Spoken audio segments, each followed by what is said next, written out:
안녕하십니까 독자 여러분. 저는 지금 해군사관학교 통해문 앞에 나와 있는데요. 제가 이곳에 온 이유는요,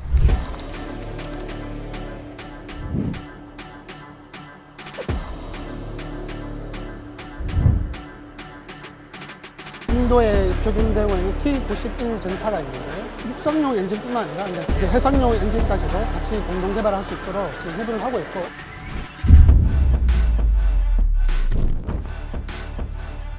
모든 시험 평가는 다 끝낸 상황인가요? 어느 정도의 시험 평가 자체는 끝냈고, 얘도 저희가 건조를 하고 있습니다. 대한민국 최초의 무인상정이 정상적으로 전력화가 될 수 있도록 집중을 하고 있습니다.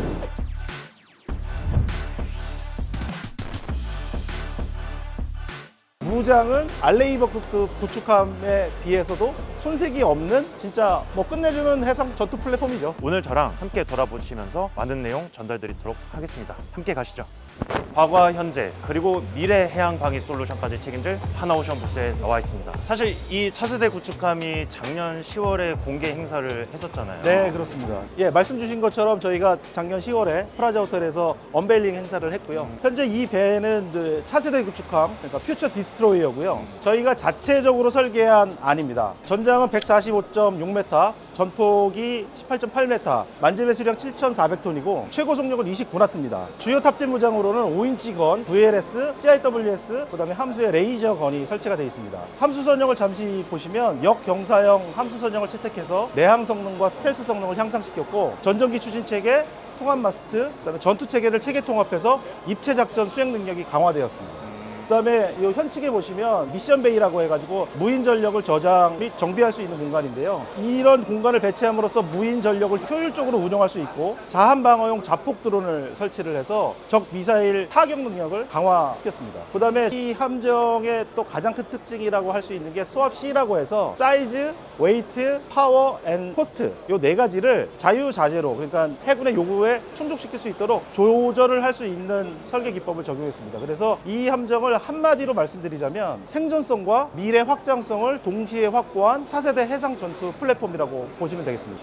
사실 저는 궁금한 게 미션 베이를 말씀을 해주셨잖아요. 네네. 요즘 해군이 가장 내세우는 슬로건이 대양 해군인데, 네, 그렇습니다. 거기서 혹시 차세대 구축함이 보여줄 수 있는 미션 베이에서 가장 최고의 임무는 어떤 거라고 생각하십니까? 구축함에서 미션 베이를 설치해서 운영하고 있는 국가들도 거의 없고요.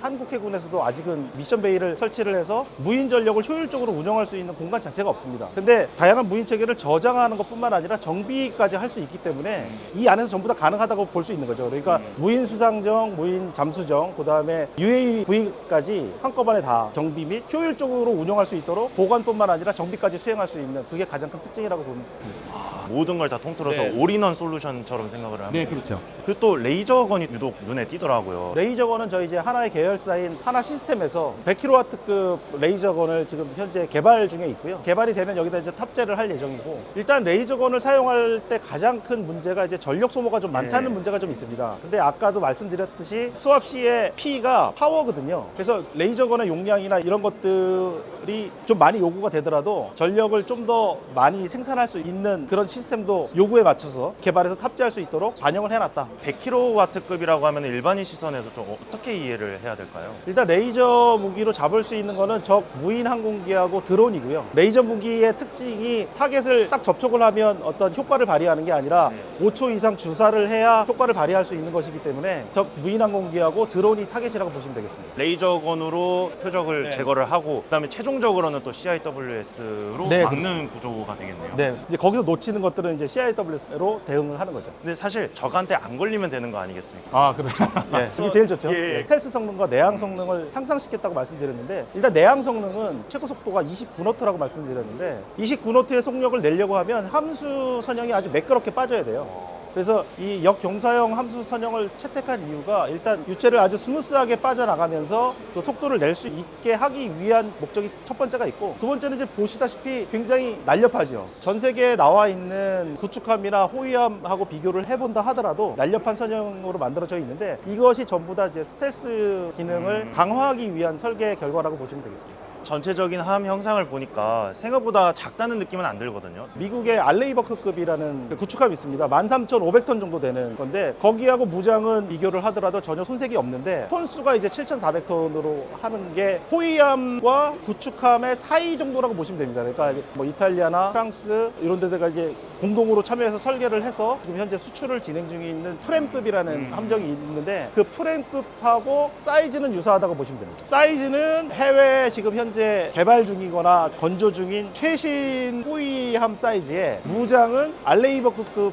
구축함에 비해서도 손색이 없는 진짜 뭐 끝내주는 해상 전투 플랫폼이죠. 저희가 최근 사실 거제 사업장을 네. 다녀왔어요. 하나오션에. 아, 그러셨어요? 예. 네. 호위함급부터 뭐 구축함 사이즈까지 모든 걸 다 제작할 수 있는 환경이 갖춰졌을 거라고도 생각을 네, 하거든요. 맞습니다. 작년에 저희가 이제 4공장을 뭐 3,500억이라는 거금을 들여서 시설 투자를 통해 생산 시설을 좀 현대화하고 대형화도 시켰죠. 근데 이제 그게 가장 큰 장점이 뭐냐면 예전에는 옥외 작업들을 많이 했었어요.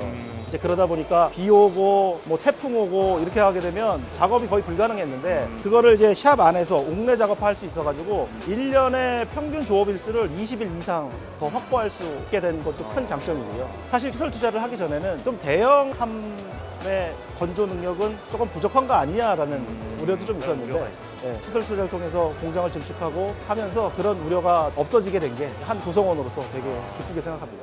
해상 파워 솔루션 제공업체로 유명한 XTX 엔진에 나와 있습니다. 안녕하십니까. 저는 STX 엔진 글로벌 사업본부를 맡고 있는 정성원 상무입니다. 먼저 그 XTX 엔진의 사업 분야에 대해서 조금 여쭤보고 싶어요. STX 엔진은 방위 사업용 고속 디젤 엔진을 전문적으로 생산하는 업체입니다. 대한민국 육군이 운영하고 있는 전차, 자주포, 장갑차의 엔진과 한국 해군이 운영하고 있는 전투함 중에서 KDDX 그리고 호위함, 그 다음에 고속 유도탄 함에도 추진기관 디젤 엔진을 국산화 공급하고 있습니다. 특히 최근에는 최신형 한국형 호위함에 전원을 발생시키는 발전기형 디젤 엔진을 국산화 공급을 하고 있습니다. 특히 잠수함 엔진, 그러니까 KS3, 배치 1, 배치 2까지 STX 엔진이 발전기 엔진을 공급을 하고 있습니다. 함에 들어가는 발전기용 엔진이 있고 그다음에 추진용 엔진들이 있잖아요. 네. 약간 그런 기술적인 차이랄까요? 그런 것들이 있으면 좀 설명을 좀 부탁드리겠습니다. 발전기용 엔진은 전력을 생산하고 있습니다. 그래서 일정한 회전 속도를 가지고 운전을 하고 있습니다. 근데 추진용 엔진 같은 경우에는 프로펠러가 돌아가는 속도가 달라지기 때문에 엔진 회전 속도가 변경이 됩니다. 그런 부분들을 제어하는 제어 시스템에서 큰 차이가 있습니다. 고정형 회전 속도를 가지고 있는 게 발전기 엔진이고 추진용 엔진은 변동할 수 있는 회전 속도를 가지고 있습니다. 최근에 또 사우디 방산 전시회를 갔다 온 걸로 알고 있어요. XTX 엔진이. 혹시 거기서 어떤 이야기들을 좀 나누는지가 궁금합니다. 사실 해외 시장에 진출하게 된 계기는 STX 엔진이 K9 자주포 1000마력 고속 디젤 엔진을 독자 개발을 하였습니다. 과거에는 해외 제조사와의 기술 협력 생산은 국제 정세의 변화나 독일 정부의 수출 규제에 의해서 중동과 이집트, 터키에는 디젤 엔진이 수출되는데 한계가 있었습니다. 하지만 독자 개발을 함으로써 수출 규제가 해소되어서 중동 국가에 자유롭게 수출이 가능했고요. 그래서 K 방산의 가장 큰 장점인 가성비와 기술 노하우에 대한 패키지를 개발함으로써 해외 고객들이 굉장히 관심을 많이 가져줬었습니다. 최근에 그 XTX 엔진의 행보를 보니까 인도 쪽하고도 좀 연관이 있더라고요. DEML4하고 함정 엔진, 뭐 엔진 집합체 공동 개발 등 많은 것들을 MOU를 했는데 이런 것들을 협력하는 자리가 됐었는지. STX 엔진이 K9 자주포 1000마력 엔진을 독자 개발함으로써 이러한 배경들이 인도에도 알려졌고 인도에서 적용되고 있는 전차, 자주포, 장갑차에 적용되는 고속 디젤 엔진을 공동 개발 제안이 왔었습니다. 그래서 공동 개발에 대한 협의를 하고 있고요. 육상용 엔진뿐만 아니라 이제 해상용 엔진까지도 같이 공동 개발할 수 있도록 지금 협의를 하고 있고 이미 제안을 한 상태입니다. 지금 현재는 인도에 적용되고 있는 T91 전차가 있는데 거기에 들어가는 고속 디젤 엔진을 공동 개발하는 걸로 제안이 되어 있지만 더 나아가면 함정용 디젤 엔진도 공동 개발을 할 수 있는 옵션도 있습니다. 앞으로 한 2, 3년 이후에는 함정용 디젤 엔진을 공동 개발할 수 있도록 그렇게 추진할 예정입니다. 이순신 방위산업전에서 최초 공개합니다. 해군이 처음 도입하는 감시정찰 무인수상정 최종 설계가 공개가 됐는데요. 무인상정 사업팀장을 맡고 있는 강한성 수석 매니저입니다. 작년 마덱스 때는 기초 설계였고 오늘은 최종 설계를 최초로 공개한다고 들었습니다. 이덱스를 맞이해서 해군 최초로 전력화될 정찰용 무인상정을 보여주고자 준비를 했습니다. 2015년부터 무인상정을 개발해온 그 기술력을 축적해서 다 만들었고요. 그래서 해군과 함께 국내외 여러 유관기관과 함께 노력을 해서 현재 설계를 거의 마무리를 했습니다. 아주 기본적으로 이 사이즈가 좀 큽니다. 14m급의 무인수상정이고요. 함해 탑재도 운용할 수 있고요. 그러니까 EOR 장비를 통해서 수상에 있는 표적을 한 10km 이상 탐지를 할 수가 있고요. 뒤에 보시는 장비는 이제 예인형 소나입니다. 이제 바다에 소나를 내려서 수중 감시 정찰을 할 수 있는 그런 장비라고 이제 말씀드릴 수가 있겠습니다. 그래서 이 장비를 통해서 착저 잠수함이라든지 기뢰라든지 적의 물체를 위협을 탐지할 수 있다고 말씀드릴 수가 있겠습니다. 사실 이게 무인 수상정이다 보니까 항로를 스스로 개척하는 함정이라고 볼 수 있잖아요. 그 관련해서 AI의 수준 같은 것도 좀 궁금하거든요. 기본적으로 저희가 자율운항을 하기 위해서는 어떤 장애물을 이제 식별해야 되는 부분에서 딥러닝 기반으로 해서 저게 장애물인지 아닌지를 이제 식별을 하게 되고요. 저 부분이 적군인지 아군인지 어선인지 상선인지 등 그런 딥러닝 기반의 어떤 표적을 확인하는 그런 기능들도 넣어서 AI 기능을 좀 탑재했다고는 말씀드릴 수가 있겠습니다.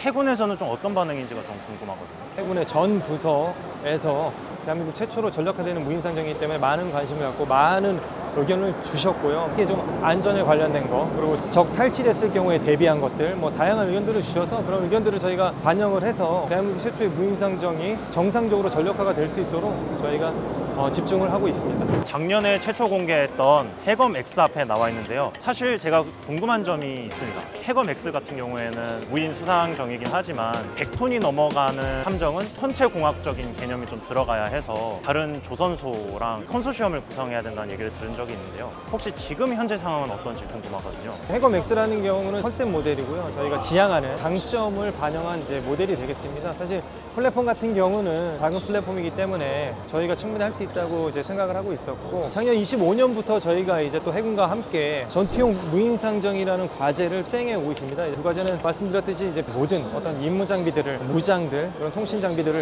이제 개발하는 과제고요. 자체 투자를 통해서 배도 저희가 건조를 하고 있습니다. 배도 건조를 해서 그 만들어진 임무 장비들을 테스트할 거고요. 그런 배들은 사실 대형 조선소인 HD 그리고 HJ 등과 협력을 해서 이제 건조를 할 예정입니다. 수직 이착륙 드론하고도 같이 연동이 된다고 하더라고요. 예. 근데 그때는 제가 여쭤보니까 어디서 수직 이착륙을 해야 될지 정확하게 정해진 건 없다라고 들었는데, 결국은 저희가 이제 K모사라는 기준으로 모든 임무 장비들을 이제 모듈화해서 만들려고 합니다. 그래서 이제 고객이 요구하는 어떤 능력을 선택을 하면은 바로 장착할 수 있고 신속하게 요구 조건을 저희가 만족시킬 수 있도록 모듈화했다고 생각하시면 되고요. 드론 자체가 저희가 플랫폼을 보유하고 있기 때문에 이착륙을 할 수 있는 모듈형 박스를 전투용 무인상정에 K모사가 반영된 위치에다가 설치를 하면은 충분히 이제 드론 이착륙도 가능하다고 판단하고 있고요. 드론을 이용해서 중계를 통해서 작전 운용 거리를 확대한다든지 이런 것들을 저희가 다음 과제로 생각하고 있기 때문에 충분히 이거는 개발할 수 있다고 말씀드릴 수가 있겠습니다. 사실 해검 X를 선제적으로 공개를 한 거는 우리나라 해군에 도입시키기 위한 목적도 있을 테지만 세계 시장도 당연히 노릴 거라고 생각을 하거든요.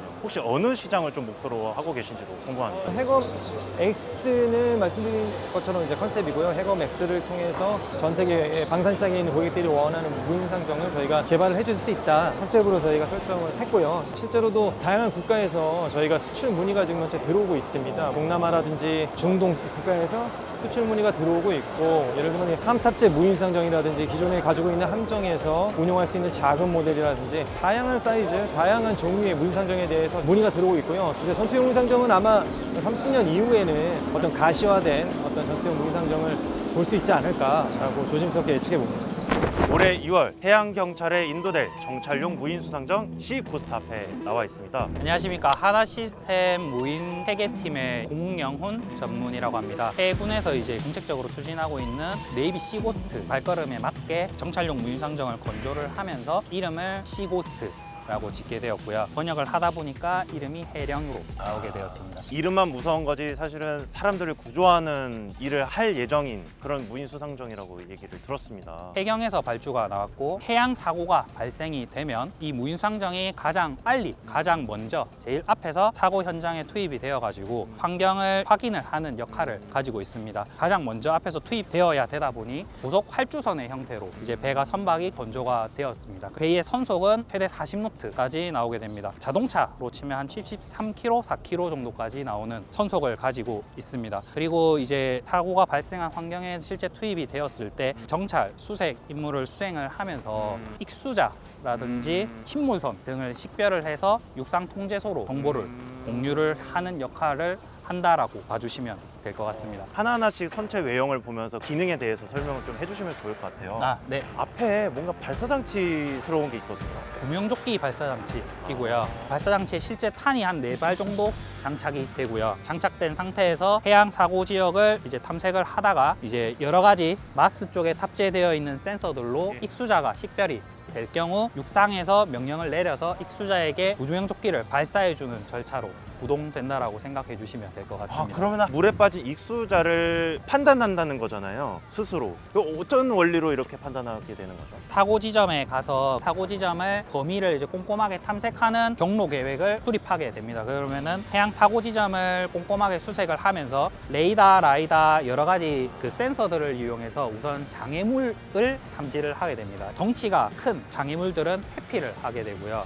작다라고 판단되는 장애물들은 선수 위쪽에 있는 광각 카메라라든지 EOIR을 이용해서 육상에서 사람이 이게 뭐지? 라고 이렇게 좀 확인을 하는 절차를 가지게 됩니다. 그리고 EOIR로 이렇게 탐지를 했을 때 이게 사람이다 라고 AI 알고리즘을 통해서 자체적으로 컴퓨터가 판단을 해서 올려주게 되고요. 최종적인 확인을 사람이 같이 하게 되는 거죠. 실제로 익수자다라는 판단이 서게 되면은 육상에서 명령을 내려서 구명조끼를 발사해주는 절차라고 생각해 주시면 될 것 같습니다. 스스로 발사하는 건 아니고 본부로. 맞습니다. 실제로 이제 AI를 이용해서 실제 탄을 발사하는 것은 조금 지양을 하려고 하고 있습니다. 이게 실제 탄을 발사하는 개념이다 보니까 최종적인 발사에 대한 결정 권한은 육상에 있는 운용 통제 요원에게 있다, 사람에게 있다라고 생각해 주시면 될 것 같습니다. 선미 중앙부에 레일처럼 생겨 있는 이제 장비가 있는데 무인 잠수정 AUV를 싣고 사고 해역으로 가서 수중을 수색할 수 있게끔 AUV를 진수해주는 AUV 진수장치라고 생각을 해주시면 됩니다. 그래서 저희가 총 5대의 무인 잠수정을 만들게 되고요. 가장 큰 한 대는 이 무인 수상정에 실어서 가게 되고 총 4대의 무인 잠수정은 해경에서 운용하시는 헬기에 탑재를 해서 운용을 하는 개념으로 지금 현재 운용 개념이 잡혀 있습니다. 6월에 인도가 되잖아요. 모든 시험 평가는 다 끝낸 상황인가요, 그러면? 어느 정도의 시험 평가 자체는 끝냈고 저희가 5월에 최종적으로 해경에게 실제 운용하는 그런 모습을 이제 보여드리는 절차, 시연 절차가 남아 있습니다. 해경에서 운용될 예정이지만 앞으로 이제 군 쪽에서도 좀 충분히 운용될 수 있을 거라고도 생각이 되거든요. 실제로 해군에서도 무인 수상정 관련 사업을 계속 발주를 내고 있고요. 올해 이제 전투용 무인 수상정 사업이 진행될 예정에 있습니다. 전투용 무인 수상정 사업에 나오면은 저희도 이제 거기에 입찰을 좀 해서 수주를 하기 위해서 좀 노력을 할 계획에 있고, 다만 전투용 무인 수상정은 선체의 크기가 좀 더 커져야 되고 무장을 탑재를 해야 되다 보니까 무장 발사에 대한 부분이 조금 다를 수 있고, 실제 무인상정의 운용, 경로, 기동 이런 소프트웨어들은 정찰용 무인상정에서 획득한 기술을 이제 접목을 그대로 해서 그 전투용 무인상정에 맞게 튜닝을 해서 적용을 할 수 있을 것으로 예상하고 있습니다. 결국에 항로 개척 분야에서는 확실히 더 네, 값을 맞습니다. 얻을 수 있으니까. 해외 여러 나라에서 지금 분쟁이 일어나고 있는데, 그런 분쟁에서만 봐도 무인 수상정이 비대칭 전력으로서의 좀 역할을 크게 하고 있습니다. 실제로 무인상정 한 대를 만들어서 공격하는 데 활용하게 되면 조그마한 무인상정 하나를 막기 위해서 저희는 큰 배들이 투입되어서 방어를 해야 되다 보니까 비대칭 전력으로서 큰 역할을 하게 될 것으로 보이는데, 저희의 하나 시스템의 기술력이 좀 도움이 될 수 있지 않을까 그렇게 생각을 하고 있습니다.